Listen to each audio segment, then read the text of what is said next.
Mucho gusto, mi nombre es Elvis Alexander Hernández Uz. A continuación hablaremos del capítulo 7 del libro de metodología de investigación de Roberto Hernández Sampier, sobre concepción o elección del diseño de investigación en la ruta cuantitativa. En este capítulo se presenta una etapa fundamental de la ruta cuantitativa, la elección del diseño de investigación. Los diseños son útiles para alguna prueba de hipótesis y responder las preguntas de investigación, ya que los diseños cuantitativos pueden ser experimentales o no experimentales.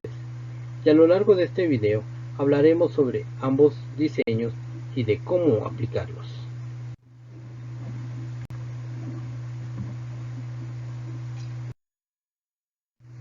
Diseño de investigación. Diseño, plan o estrategia que se desarrolle para obtener la información, datos requeridos en una investigación, con el fin de responder satisfactoriamente el planteamiento del problema. Asimismo, para visualizar más claramente el contenido del diseño, también el diseño nos da un plan y las estrategias para confirmar si es o no cierto el resultado de la investigación. El plan incluirá procedimientos y actividades tendientes a encontrar la respuesta de las preguntas durante la investigación, mismo que si por algún motivo no podemos hacer nuestro estudio en el lugar que hemos elegido, tendremos que sustituirlo por un lugar similar. Ruta cuantitativa. Tipos de diseño para la investigación. Existen los experimentales y no experimentales. En los experimentales existen los preexperimentales, experimentales puros y cuasi experimentales. En los no experimentales tenemos los transversales y los longitudinales. Diseños experimentales. El término experimento tiene dos acepciones básicas. La primera es más general y se refiere a realizar una acción y después observar las consecuencias, causa o variable independiente. La segunda hace referencia a una investigación en la que se manipula deliberadamente una o más variables independientes, efecto o variable dependiente. Es decir, los diseños experimentales se utilizan cuando el investigador pretende establecer el posible efecto de una causa que se manipula, pero para establecer influencias decide generar una terapia. Por ejemplo, el duelo ayuda a fortalecer el sentido de vida y aceptar la pérdida de un ser humano. Asimismo, el tratamiento, estímulo, influencia, intervención, etc. es variable independiente, supuesta causa. ¿En qué influye, en qué afecta y modifica a la variable dependiente, supuesto efecto? Veamos. En el método educativo, influye, afecta o modifica en que incrementa el aprendizaje. En un tratamiento médico, controla más adecuadamente el síntoma de una enfermedad, en este caso de Parkinson. En un tratamiento psicológico, nos ayuda a reducir el nivel de depresión. Requisitos y características distintivas de los diseños experimentales o experimentos. Manipulación intencional de una o más variables independientes.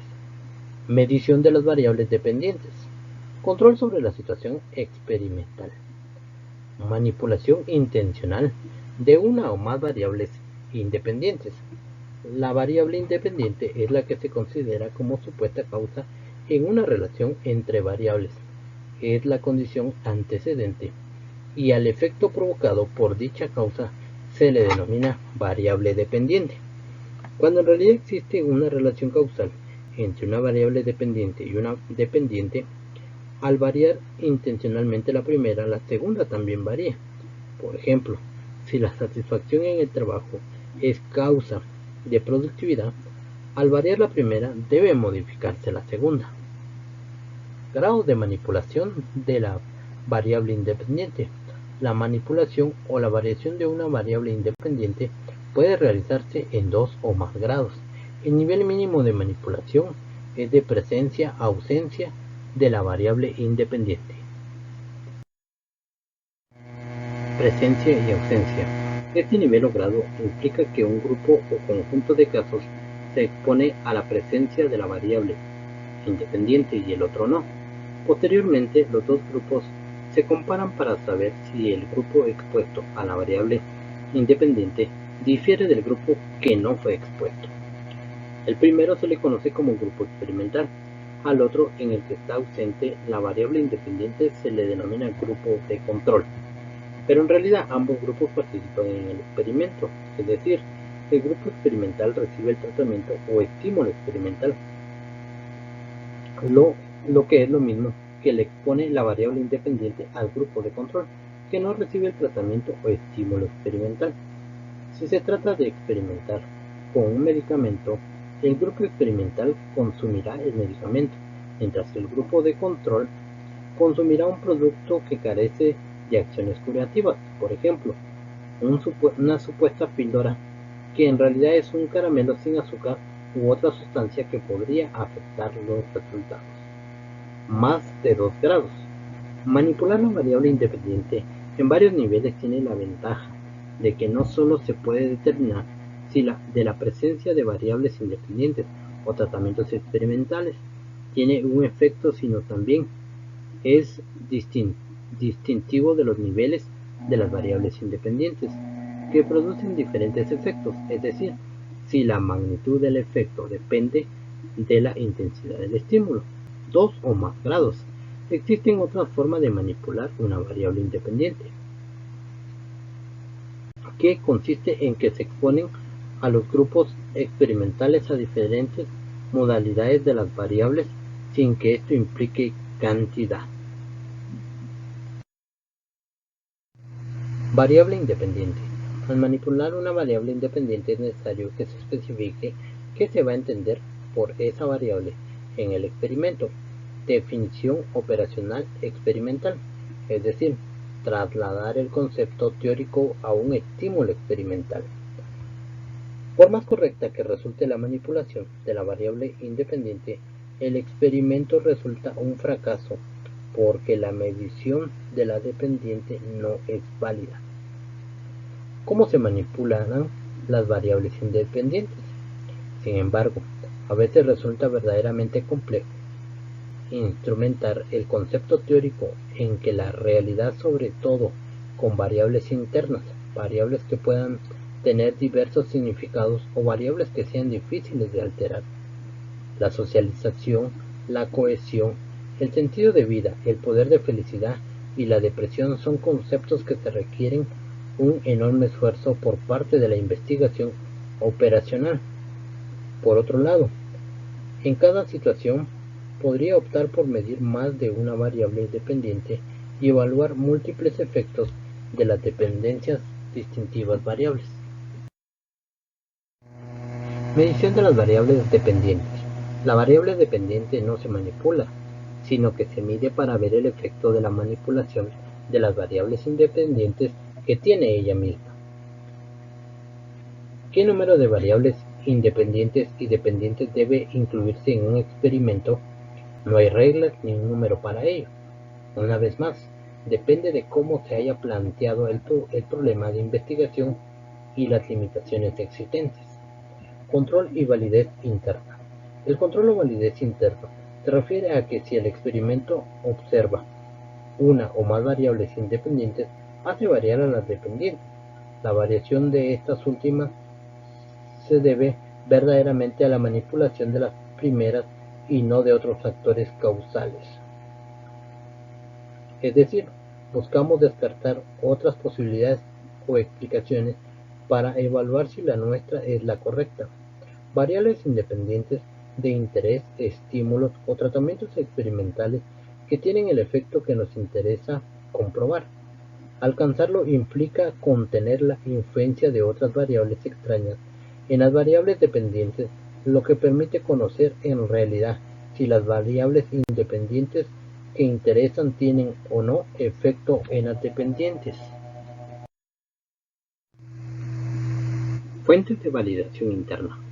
La validez interna se relaciona con la calidad del experimento y se logra cuando hay control, cuando los grupos difieren entre sí solamente en la exposición de la variable independiente, ausencia o presencia, o en grado de modalidades, cuando las mediciones de las variables dependientes son confiables y válidas y cuando el análisis es el adecuado para el tipo de datos que estamos manejando.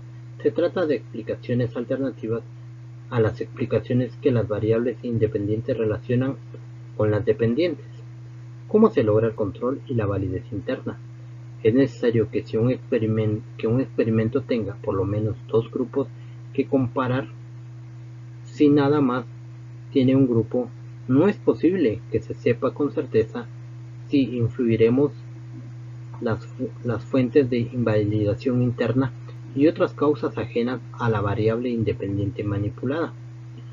Si entre los grupos que se conforman el experimento todo es similar o equivalente, excepto la manipulación de variables independientes, las indiferencias entre los grupos pueden atribuirse a ella y no a otros factores. ¿Cómo lograr la equivalencia inicial? Asignación al azar. Existe un método muy difundido para alcanzar esta equivalencia, la asignación aleatoria o al azar de los participantes en los grupos de experimentos. Esta segura probablemente que nos da más grupos que son equivalentes entre sí. La asignación al azar produce control, pues la variable que debe ser controlada, variables extrañas, fuentes de invalidación interna, se atribuyen aproximadamente de la misma manera en los grupos o experimentos y, puestos en distribución, es bastante similar en todos los grupos. La influencia de otras variables que no sean las independientes se mantiene constante, porque aquello que no puede ejercer ninguna influencia diferencial en las variables dependientes, la asignación aleatoria funciona mejor cuanto mayor sea el número de casos que se encuentra en el experimento, es decir, cuando mayor sea el tamaño de los grupos. Existe otra forma de hacer inicialmente equivalente a los grupos y se denomina emparejamiento. Consiste en ir igualando a los grupos de mediciones de variables que puedan afectar una variable dependiente.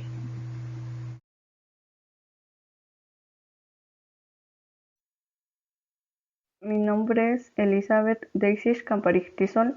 A continuación vamos a ver la clasificación de diseños experimentales, los diseños factoriales, el contexto en el que se puede realizar un experimento, las características del diseño experimental y los pasos para un experimento. En la clasificación de los diseños experimentales encontramos el diseño preexperimental, experimentos puros y cuasi experimental. Antes de empezar a ver la clasificación de los diseños experimentales, necesitamos conocer su simbología, ya que esta es importante. Primero tenemos la letra A, que es la asignación al azar o aleatoria. Esto quiere decir que los sujetos o casos van a ser asignadas a un grupo de manera aleatoria. También suelen utilizar la letra R, que significa randomization, que en español significa aleatorización. La letra G, que significa grupo de casos o sujetos. La letra X, que significa tratamiento, estímulo, intervención o condición experimental. La presencia de algún nivel de modalidad de la variable independiente. También tienen la letra M con un círculo alrededor, que significa una medición. Esta va a ser la prueba o el cuestionario, ya sea un video o audio, que le van a pasar al grupo de sujetos. También está el signo menos, que significa la ausencia de estímulo, donde nos da a entender que el nivel de variable es 0. También tenemos esta como flechitas que nos da a entender, esto significa la comparación de las mediciones. Esta lo que va a medir o va a comparar es la medición prueba al estímulo y la medición posterior. Aquí tenemos un ejemplo que sería la secuencia temporal, que aquí vemos la letra A, que significa al azar, la letra G y un número pequeño que sería el grupo 1, que le aplicaron una preprueba, después le aplicaron un estímulo y de último le aplicaron una postprueba. Esto se aplica solo a un solo grupo.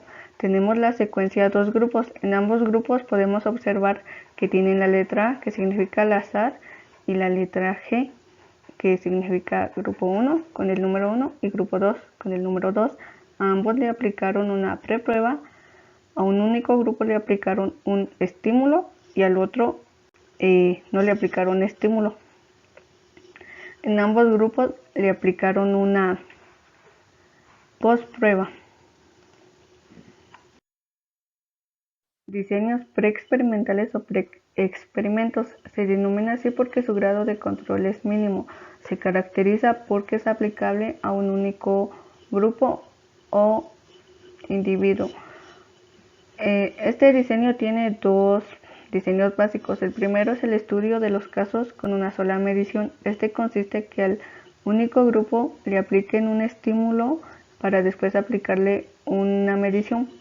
La desventaja de este es que no podemos conocer o tener una referencia de cuál era el nivel que tenía el grupo o las variables dependientes antes de que le aplicaran el estímulo.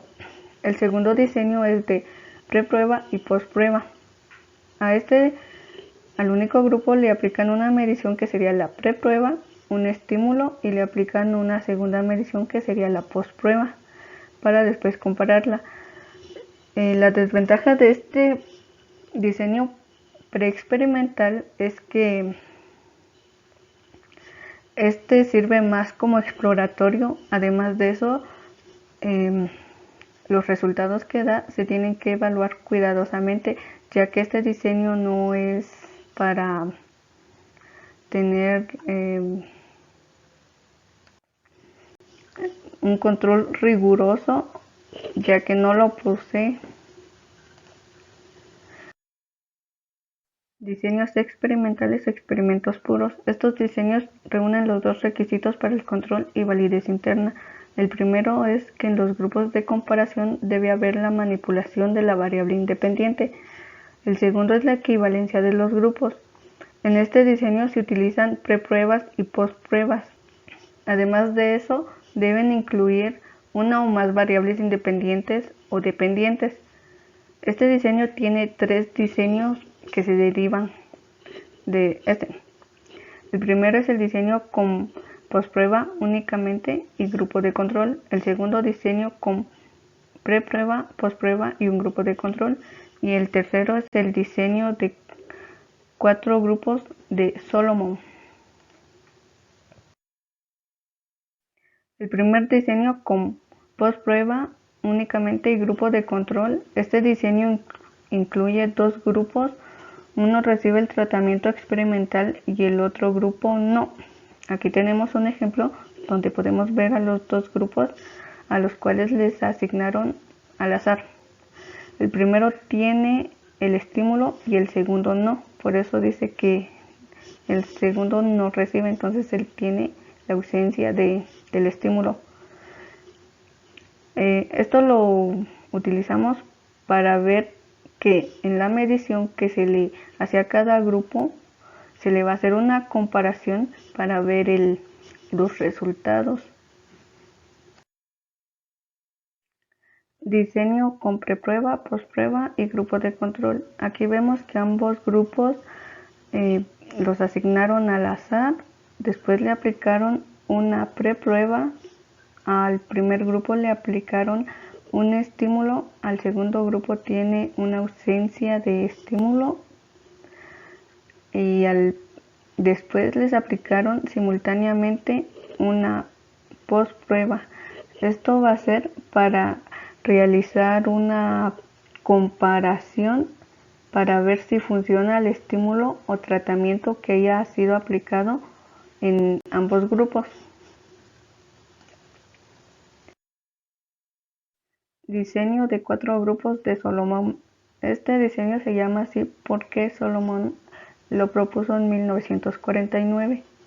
La ventaja de este diseño es que el experimentador tiene la posibilidad de verificar los posibles efectos de la preprueba sobre la postprueba. Aquí tenemos a 4 grupos que fueron asignados aleatoriamente, de los cuales 2 fueron con preprueba, 2 fueron con estímulos y 2 tienen ausencia de estímulos. A los 4 grupos le pusieron una postprueba. Esto va a servir para que ellos puedan hacer una comparación entre las 4 postpruebas y también una comparación del antes y del después con los grupos que tienen estímulos y los que no. Diseños experimentales de series cronológicas múltiples. Este diseño se basa más en analizar los efectos de mediano y largo plazo. Este diseño, para analizarlos, necesita varias prepruebas y postpruebas que se van realizando a lo largo del tiempo con la repetición de estímulos y con varios tratamientos aplicados a un mismo grupo y en otras condiciones, ya que los diseños que hemos visto anteriores, estos son más para analizar efectos a corto plazo.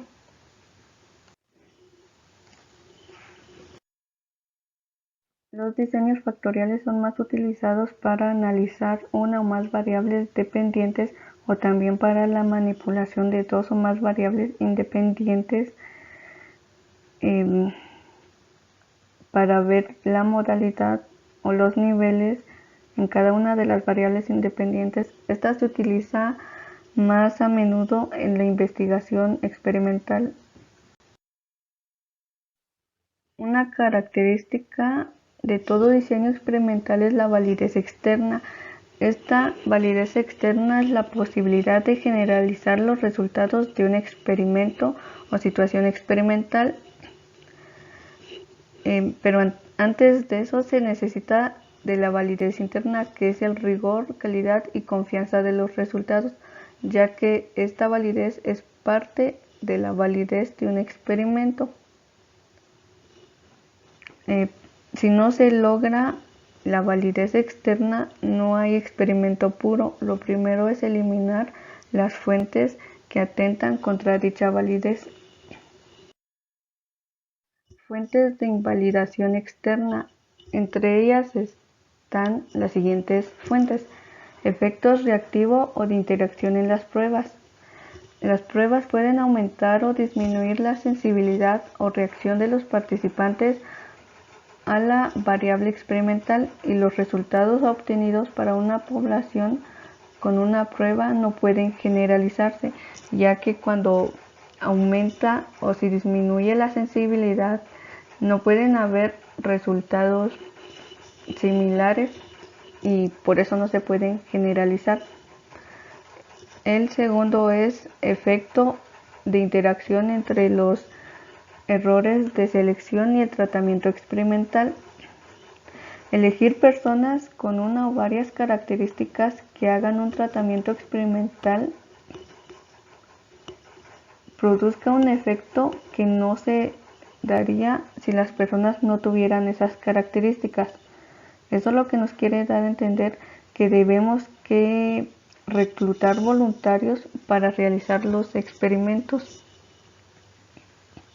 Efectos reactivos de los tratamientos. Artificialidad de las condiciones que puede hacer que el contexto experimental resulte atípico respecto a la manera en que se aplica o podría implementarse regularmente el tratamiento. Interferencia de tratamientos múltiples. Algunos tratamientos pueden neutralizar el efecto de otros. Imposibilidad de replicar los tratamientos, ya que los tratamientos son tan complejos que no pueden replicarse en situaciones no experimentales. Efecto de novedad e interrupción.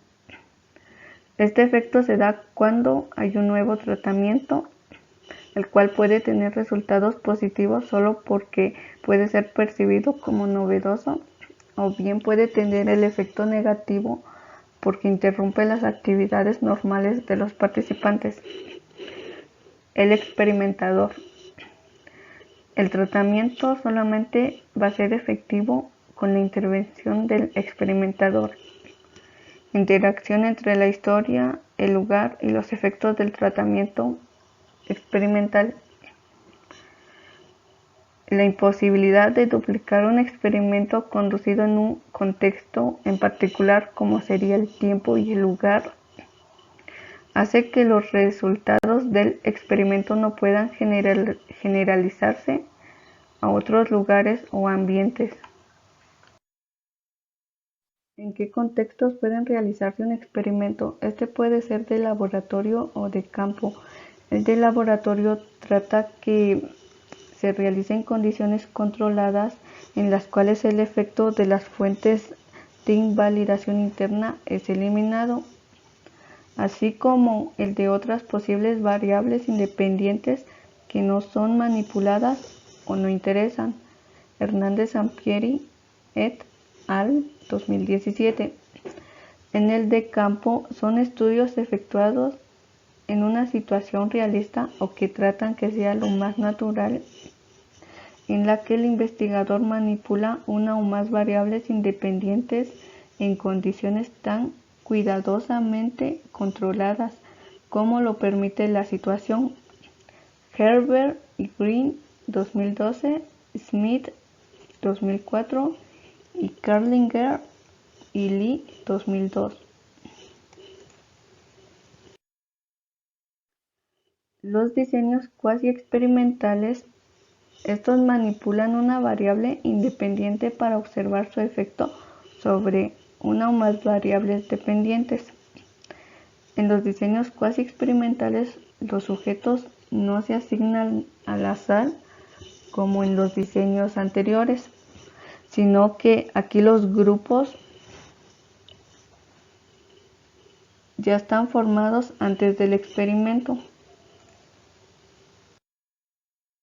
Pasos de un experimento. Decidir cuántas y cuáles variables independientes y dependientes deben incluirse. Número 2. Elegir los niveles y modalidades de manipulación de las variables independientes. Número 3. Desarrollar el instrumento para medir las variables dependientes. Número 4. Seleccionar una muestra de caso o personas del tipo o perfil apropiado de acuerdo al planteamiento de la hipótesis. Número 5. En el caso de que sean personas, antes de reclutarlas, primero debemos informarles sobre el experimento y segundo, obtener su pleno consentimiento. Número 6. Elegir el diseño experimental o cuasi experimental adecuado para nuestra hipótesis, objetivos y preguntas de investigación. Número 7. Planear cómo vamos a manejar a los participantes. Número 8. En el caso de experimentos puros, dividirlos al azar o emparejarlos. Y en el caso de cuasi experimentos, analizar cuidadosamente las propiedades de los grupos intactos. Número 9. Aplicar las prepruebas cuando las haya, los tratamientos y las postpruebas. También debemos interpretar los resultados. Mi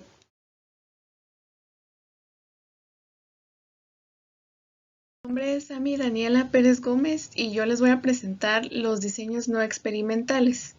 En esta presentación veremos la investigación transaccional o diseños transversales y derivados de la investigación transversal. También las encuestas de opinión y los diseños experimentales y sus derivados.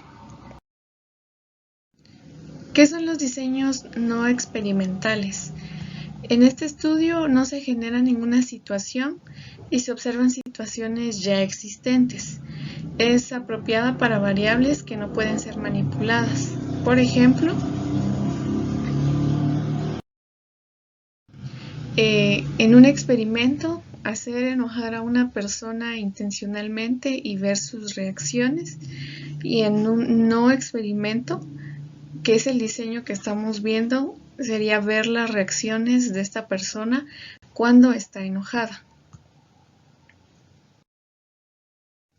Las características que no se pueden manipular por razones éticas, por ejemplo, el consumo de alcohol, el tabaco o un medicamento, agresiones físicas, la adopción, el estado civil de los padres o impedimentos físicos, que no son posibles manipular la personalidad, la energía explosiva de un volcán, hechos históricos y la masa de un meteorito.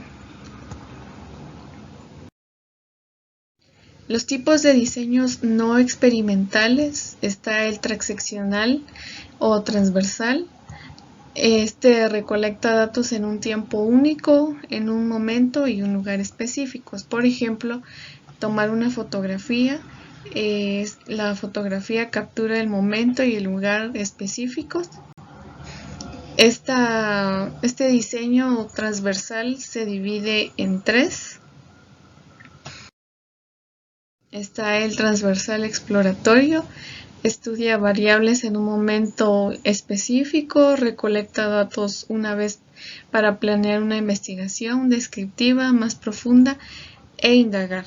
Por ejemplo, un estudio para obtener el panorama sobre el grado de las personas de México que contrataban a personas con capacidades distintas. Al explorar la situación, formaron una idea del problema y fueron exclusivamente para el tiempo y lugar donde efectuaron el estudio. El transversal descriptivo indaga la incidencia de las modalidades de una o más variables en una población. Son estudios puramente descriptivos. Por ejemplo, una encuesta nacional de opinión, su objetivo es describir una elección y un momento específico. El transversal correlacional o causal establece el investigador de acuerdo con su hipótesis, va en el estudio de tratamiento hacia el efecto.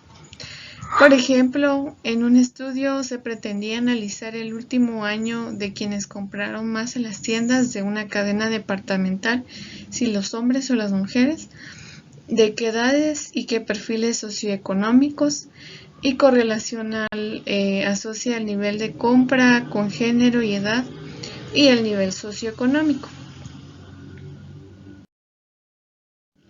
Las encuestas de opinión también son consideradas investigaciones no experimentales, transversales descriptivas o correlacionales causales. Generalmente se utilizan cuestionarios en diferentes contextos.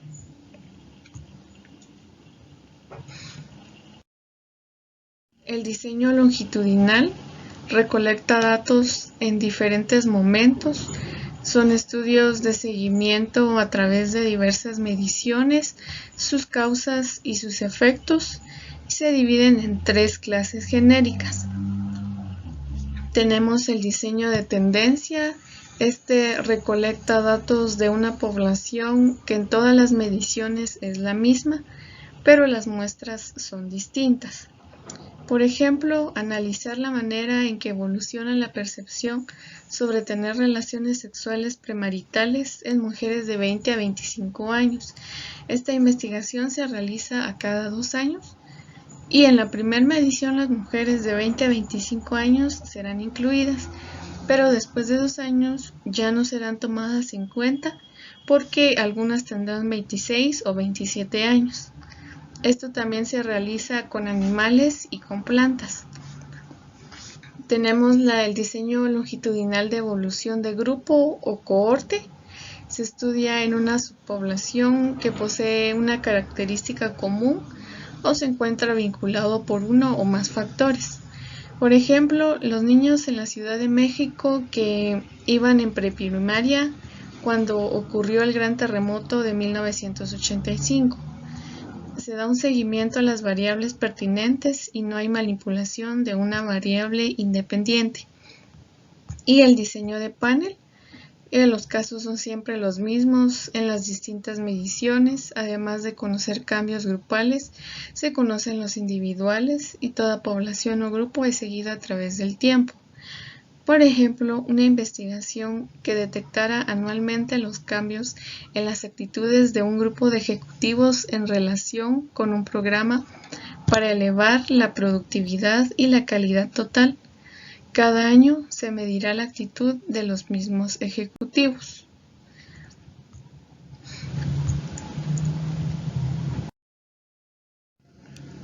Las características de la investigación no experimental en comparación con la investigación experimental. En un experimento se analizan relaciones entre variables de interés sin contaminación de factores y establece relaciones causales con mayor precisión. En cambio, en la investigación no experimental separa los efectos múltiples variables que intervienen y puede hacerse por inferencia y análisis estadístico. En los experimentos, las variables dependientes tienen tanta fuerza como en la realidad y no muestran la verdadera magnitud de sus efectos. En la investigación no experimental estamos más cerca de la investigación y las variables formuladas hipotéticamente como reales y en consecuencia se tiene una mayor validez externa. En los experimentos donde participan seres humanos, normalmente se selecciona un número de individuos limitado, lo que dificulta la generalización de resultados a poblaciones amplias. Muy bien, hasta aquí el tema de los diseños no experimentales. Toda esta información fue tomada de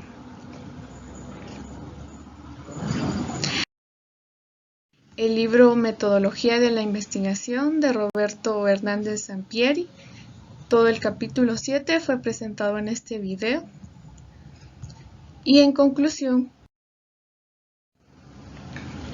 hay una clasificación de los diseños experimentales en los cuales se utilizan diferentes símbolos. Cada diseño se define por el grado de control, tratamiento o estímulo, grupos de sujetos. Los diseños experimentales tratan de analizar la relación que hay entre las variables dependientes o independientes. Y también podemos encontrar otro tipo de diseño en la investigación, como la no experimental, que permite utilizar información que no es manipulable. Para saber qué tipo de diseño se realizará, se necesita razonar una hipótesis y obtener información para poder elegir un diseño.